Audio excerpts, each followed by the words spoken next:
francebleu.com.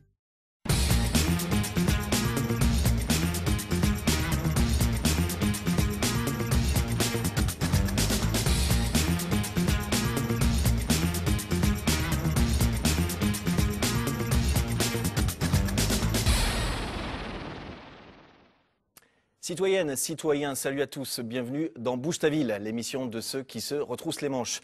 Alors qu'est-ce qu'on trouve au menu de ce nouveau numéro? La réponse tout de suite dans le sommaire. Ils ont un projet pour réaménager l'EAI, mais pas seulement. L'association Développement Solidaire et Durable veut construire une ville à visage humain. L'assaut de la semaine, c'est développement solidaire et durable. Je reçois son créateur tout de suite, il s'installe tranquillement. Stéphane Canet, bonsoir. Bonsoir. Alors si on reçoit notamment ce soir, c'est qu'au sein de votre association, vous avez un projet ambitieux. C'est le réaménagement donc, du site de l'EAI à Montpellier, l'école d'application de l'infanterie, caserne qui va bientôt fermer. Quel est votre projet concrètement là-dessus ? Alors notre projet s'intitule l'expérimentation de l'agora interactive, donc le jeu de mots avec l'EAI. C'est un projet expérimental qu'on souhaiterait mener, nous, association. Alors après, on développera le pourquoi du comment au niveau de Montpellier. L'idée de ce projet, ça a été de dire, voilà, on veut créer un modèle urbain innovant qui permet aux hommes de se rencontrer, de mettre en commun leurs compétences dans le but de créer une économie de la performance. Et l'idée, c'est vraiment de créer vraiment une nouvelle façon de vivre et de consommer la ville.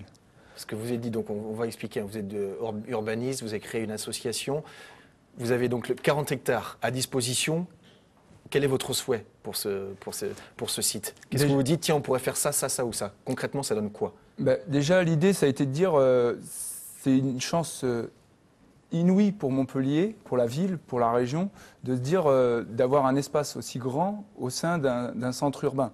Montpellier, c'est une des plus grandes villes de France et qui plus est, qui génère une croissance démographique très importante. C'est une des régions qui gagne le plus d'habitants de France. Et donc, du coup, c'est de dire qu'il faut penser cet espace, non pas pour 10 ans, mais pour 60 ans et pour l'avenir des Montpelliérains actuels et futurs. Donc on voit à l'écran, là, ce sont des bâtiments, donc c'est une caserne, bâtiment austère, c'est militaire.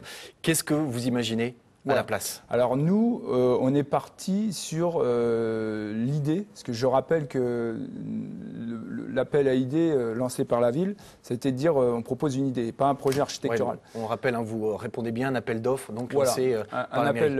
Enfin, pas un appel d'offres. Voilà, un appel à idées qui a été lancé par la mairie, où les dossiers ont été finalisés fin décembre dernier.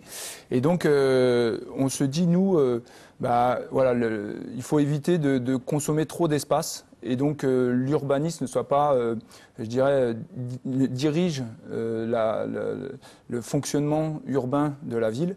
Et il faut essayer d'optimiser au mieux l'espace. C'est-à-dire, alors que vous imaginez quoi? Des espaces verts, des buildings, je ne sais pas, des crèches Alors nous, l'idée, avant de parler du concret au niveau de l'aménagement de l'espace, on a dit comment on peut au mieux l'optimiser. Et donc l'idée, c'était de travailler sur les nouvelles technologies, notamment pour gérer tout ce qui va être consommation d'eau, des déchets, des transports. Et donc pour ça, on s'est inspiré de la démarche de Smart City d'IBM, donc notamment puisqu'ils font partie aussi de la ville de Montpellier. Et donc du coup... c'est quoi ce projet, Smart City? Alors Smart City, si vous voulez, c'est alors je ne veux pas le développer parce que je n'ai pas la technologie et ni tous les savoirs qui sont développés. C'est de dire, voilà, sur un espace urbain, on va essayer d'optimiser par les nouvelles technologies. Et tout va être, comme je disais tout à l'heure, au niveau de la gestion de l'eau, des déchets ou des transports, va être en interactivité et optimiser au mieux le temps pour que derrière, l'espace urbain soit plus fluide, notamment les transports quand il y a des problématiques aux heures de pointe, de dire comment on peut essayer d'optimiser, de rationaliser pour que ça soit plus fluide au moment où tout le monde sort le soir de son travail. Alors concrètement, ça donne quoi? Parce que là, c'est du langage d'urbanisme, je ne comprends pas tout. Concrètement, ça donne quoi? Nous, le principe, voilà, sur l'aménagement du site, on a trois volets. Donc on a l'idée d'optimiser le projet par les nouvelles technologies, et 2, de travailler sur un urbanisme d'affranchissement qui est de dire on va dégager du temps et de l'espace pour aménager opérationnellement, dégager plus d'espace pour optimiser ce territoire. Pourquoi c'est une association qui charge de ça là? Justement, on s'attend plus à des architectes ou un cabinet d'urbanistes sur ce sujet. Pourquoi une association?